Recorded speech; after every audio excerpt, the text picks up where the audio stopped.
The choices we make every day can shape our personality, but our personality can also influence the decisions we make. So in this video, I'm going to ask you to make some hard choices to determine what kind of person you are. I'll be measuring you against the 5 main psychological traits to measure personality. These are agreeableness, your tendency to cooperate and be compassionate; extroversion, so how confident and outgoing you are; openness, your sense of adventure and equality; neuroticism, how obsessive and emotional you can be; and conscientiousness, if you're diligent and careful. Grab a pen and keep a note of how many of each trait you pick, and at the end, I will reveal what kind of person you are. Don't be alarmed. There are morning people, and then there are definitely not morning people. But the very first decision you make when you get up can reveal more about you than you think. So tell me, how do you wake up in the morning? Before or always on your alarm? Usually hitting the snooze button? Or don't have an alarm?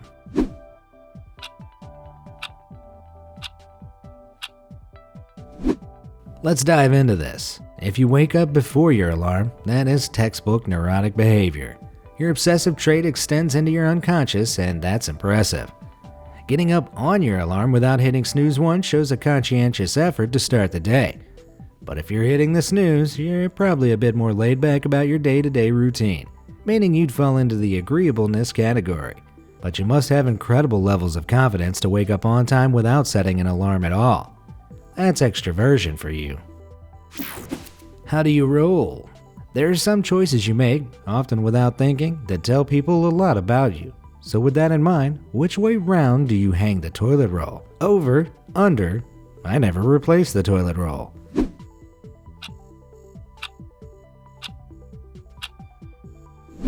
According to the toilet paper personality test designed by Dr. Gilda Carl, how you hang your roll is an indicator of how assertive you are. Hanging it over the exterior supposedly shows dominance, linked to being conscientious and neurotic. Hanging it under shows submissiveness, linked to the laid-back nature of those with high agreeableness. And if you don't replace the toilet roll, that's a confident move linked to the unbothered side of extroversion and openness. Trolley traits. Here's an age-old moral-busting question. You're standing next to some train tracks which 5 people have been tied down to, and a train is speeding towards them.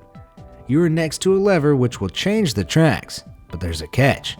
On the other track, 1 person is tied to it. So do you hit the lever to change the track or do nothing?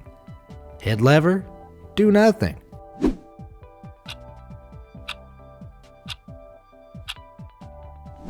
So, would you personally kill 1 person to save many? It's a fight between 2 schools of thought. Utilitarianism, which praises the idea of the greater good, like pulling the lever in this example, and deontology, which says certain actions are wrong despite better outcomes. But these thought processes can reveal some personality traits. A study from Columbia Business School in 2011 found that utilitarianism is linked to Machiavellian personality and psychopathy.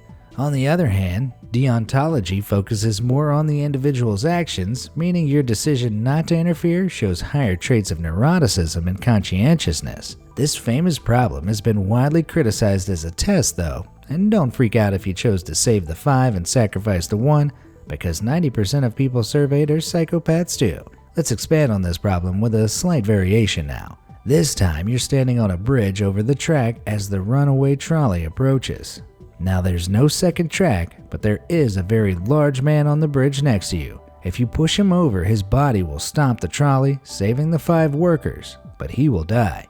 What do? Push the fat man onto the tracks? Do nothing.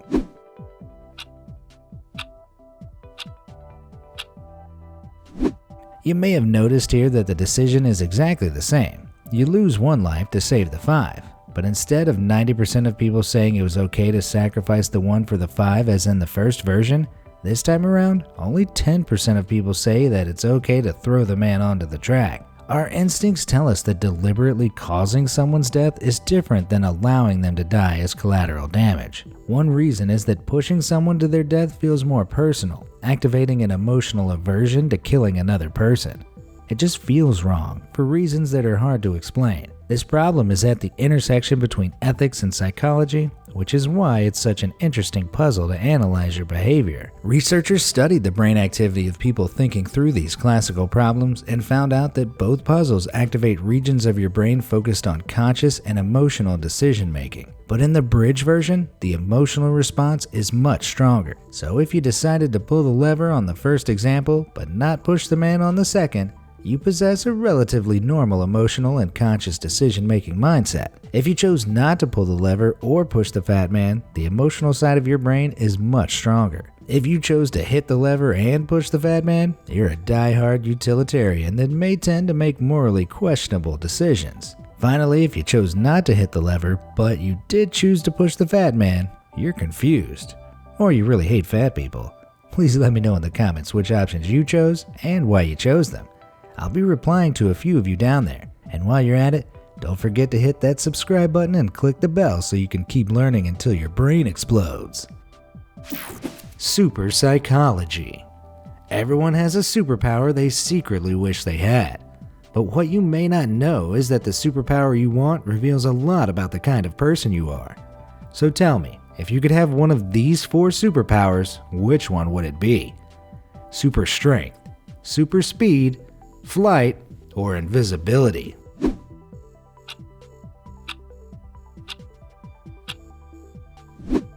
Let's break this down. Going for super strength indicates you like being the center of attention, which is why this is closely aligned with extroversion and agreeableness. What about super speed? The power to get as much done as quickly as possible? A choice popular with the more conscientious and neurotic among us. And as for flight, which is one of the most adventurous powers, data gathered from 7,065 leaders across the globe found that if given the option between flight or invisibility, 72% chose flight. It's a choice linked to confidence levels of an individual, and you can see in the graph here that leaders who chose to fly over be invisible were markedly more confident, which is a strong indicator of openness and extroversion traits. But those who chose to be invisible were more likely to be in positions of clerical power and safety roles, displaying less confident but more diligent and careful behaviors. This means choosing invisibility places you solidly in the conscientious category.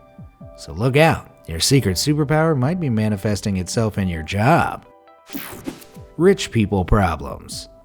Imagine you have invented a new life-changing product, but no investors are willing to take the plunge just yet. They want to see results first. Putting it into production will bankrupt you, but the returns could be huge. Your brother is your business partner, but he and his family depend on the current business to survive. If you go under, he does too. He doesn't want to risk it all, but you control the company. What do? Don't invest? Contractually make yourself responsible for your brother and his family if it all goes wrong. Take the leap, pay off your brother, cut him out, and invest everything.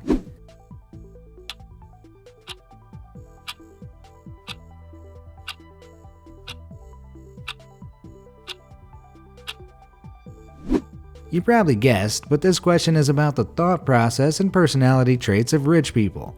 There are studies that show that rich people's personalities show common traits that help them get ahead in this world. So let's break these answers down. Not taking any kind of leap to preserve everyone's safety is a conscientious act, but if it was because you were worried about losing everything, then that's more neurotic. Taking on your brother at an expense to yourself shows you care about the social implications of failure, as well as wanting to put it all on the line, meaning agreeableness and openness.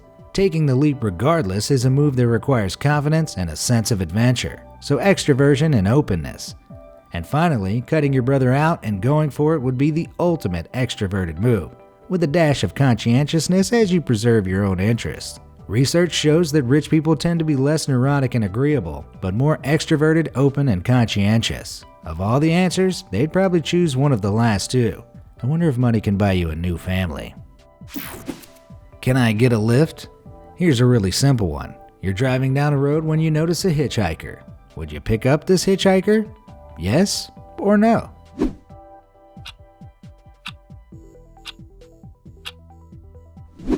Okay then, you keep on traveling down the road when you spot another one. Would you pick up this hitchhiker? Yes or no?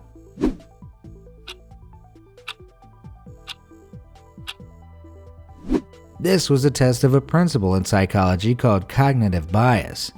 To a lot of people, appearance is a kind of subconscious indicator of trustworthiness, but it's the traits of your personality which determine how you act on it. If you said no to both hitchhikers, you were probably thinking about how you don't know this person. They could be murderers. Why risk it? A very neurotic or conscientious response. If you said yes to both hitchhikers, you're displaying tremendous trust and are maybe looking to see beyond what they look like despite the possible danger. This is common in those aligned with openness. But if you answered no to the first and yes to the second, or the other way around, it's likely you were affected by their appearance. This hints towards extroversion and agreeableness when you're judging the situation by a skin-deep social standard. So it's easier for you to make decisions based on what you see, which is crucial in today's society. Some like it hot. Now let's turn up the heat. You've just ordered some food at a restaurant and you realize it's quite bland. You ask the waiter to put some sauce on it and they ask, "How spicy would you like it?" What do you say? "I'd like it hot. I put hot sauce on my hot sauce." Actually, bland is fine.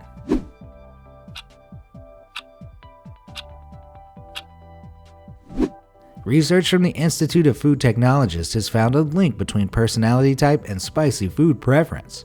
So according to the science, if you said you'd like it hot, you're more open to new sensations, putting you in the openness category. But for those who really love the deep burn, you're the real risk takers here, and there's a high chance you sit in the extroversion category, a lot like spicy savior Beyonce. And for those of you happy for a life without spice, this question had a second layer as well. Did you trust a stranger to judge how much sauce you wanted? According to the research, this slides you into the neurotic category. But you're not alone. Celebrities like Cara Delevingne and Kim Kardashian aren't huge fans of spice. Maybe bland has its benefits? An electric dilemma. Imagine this. You're at work and one of your assistants keeps messing up. But it's not really their fault as they've been given bad old equipment to work with. One day after a minor incident, your boss instructs you to fire them. You know that if you do, they will really struggle to get another job. What do? Fire them? Refuse to fire them? Threaten to quit if they're fired?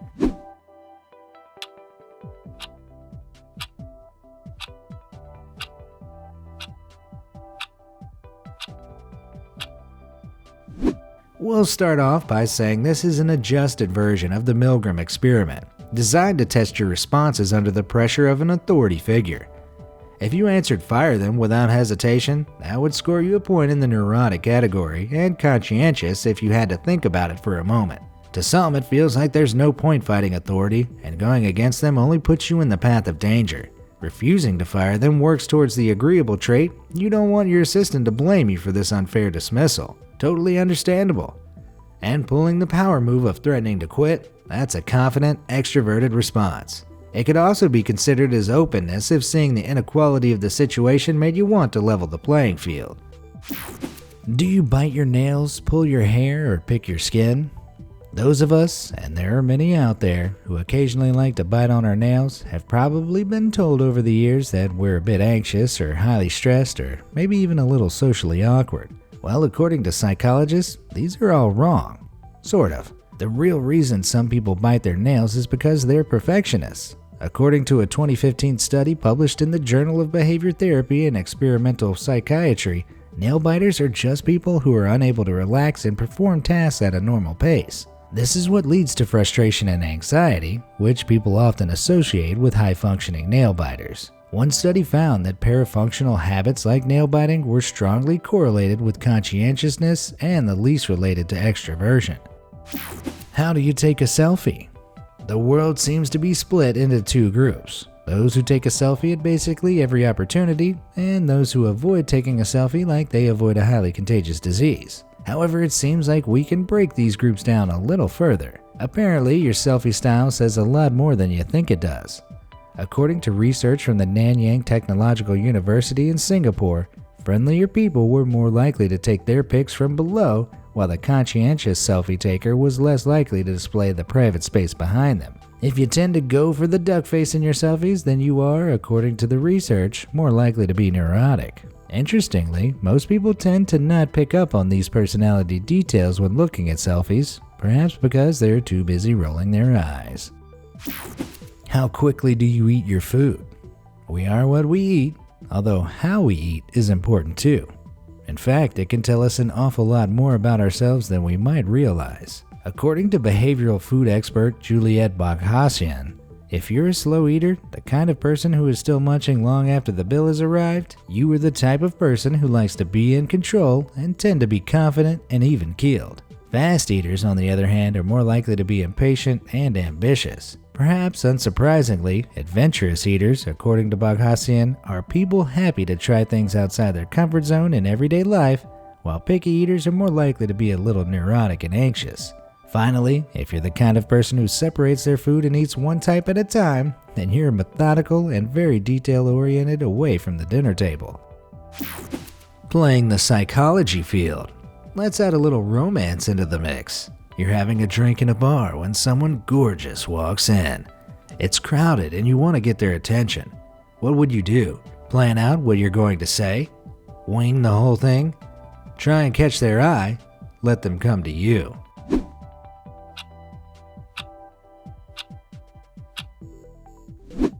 The things people do when they're trying to flirt speak volumes about their entire personality. We all know someone with enough confidence to just waltz up and blindly try their luck, a definite sign of extroversion. Whereas the person gearing themselves up by planning their moves and words meticulously sits on the more neurotic side of the table. But what about more passive gestures? Allowing them to come to you is a confident move that also indicates you appreciate a sense of equality. In other words, it's a gesture of openness. And if you're sweeping back your hair and trying to pose seductively, then you're attempting to appear more socially adept. In a word, agreeableness. Final results. Okay, so let's look at the results. Did you get very few openness scores but a wide mix of everything else? Then your personality type is average. Most people fall into this category. It's a well-rounded balance except for openness, meaning you prefer routine over adventure. So you're probably sociable, a little pessimistic, and sensitive to people around you. If your answers were extroversion or conscientious focused, your personality type is self-centered. You're more likely to be successful, but also way more ruthless and headstrong. It also makes you socially confident and energetic. Did you find yourself high in agreeableness, conscientiousness, and extroversion? Then your type is reserved. You're more trusting and well-liked, but also very aware of the people around you. You're able to approach problems with a level head and give thoughtful answers, backing them up with incredible confidence. And finally, if you scored a mixed bag of all of them with exception of neuroticism, then you're a role model. You're dependable, open to new ideas, and a strong leader. Maybe taking too many calculated risks at times, but you're someone other people look up to, so you probably get asked for advice a lot. How did you do? Let me know in the comments below, and also tell me if you think your results fit your perception before taking the test. Thanks for watching.